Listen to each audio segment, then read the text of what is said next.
Curry సరిపోయినంత oil,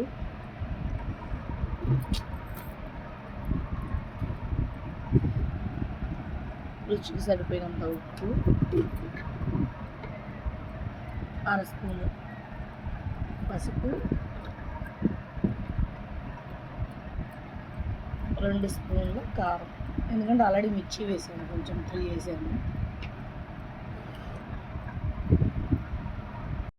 ఇవి మొత్తం మిక్సీ వేసుకోవాలి.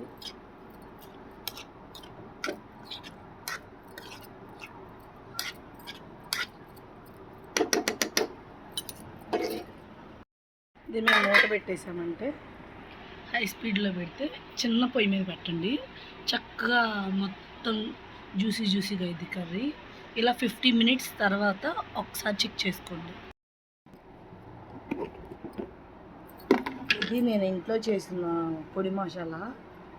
మా అమ్మ వాళ్ళ కాడించి, మా అమ్మమ్మ వాళ్ళ కాడించి నాకు ఐడియా ఉంది.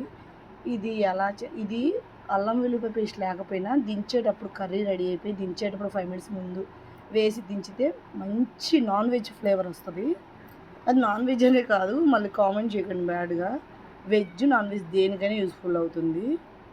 ఇది మీకు ఎవరికైనా ఈ పొడి తయారీ ఎవరికైనా కావాలంటే కామెంట్ చేయండి. ఇది నేను వరద రాకముందు మించుమించు 4 మంత్స్ అయింది, 6 మంత్స్ ఉంటుంది. చూడండి 50 మినిట్స్ తర్వాత నూనె పైకి ఎలా తేలిందో, ఎంత కలర్ఫుల్గా ఉందో. ఇంకా లైట్గా అడుగంటుతుంది. ఇంకా దగ్గర 75% కర్రీ రెడీ అయిపోయినట్టే. దీంట్లో కొంచెం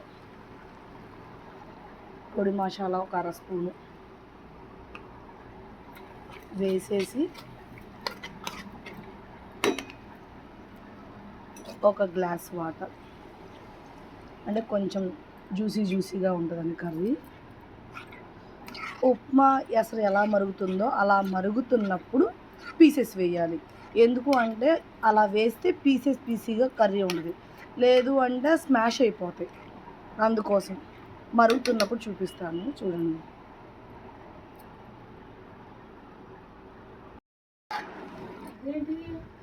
కూర వేసేస్తే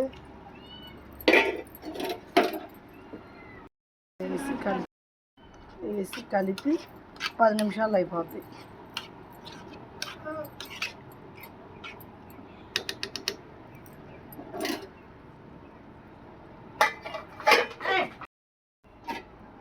అయిపోయింది కర్రీ. టేస్ట్ మస్తు సూపర్గా ఉంది. ఒకసారి ట్రై చేయండి. ట్రై చేసిన వాళ్ళు ఎవరైనా ఉంటే కామెంట్ చేయండి. Have a nice day. Bye. ఎలా ఉంది కూడా ఫేస్ చూపించండి.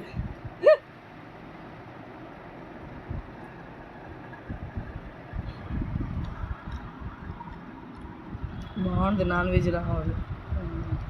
తినే ఈ కూర చేశారని వచ్చావా నువ్వు? తెలుసు.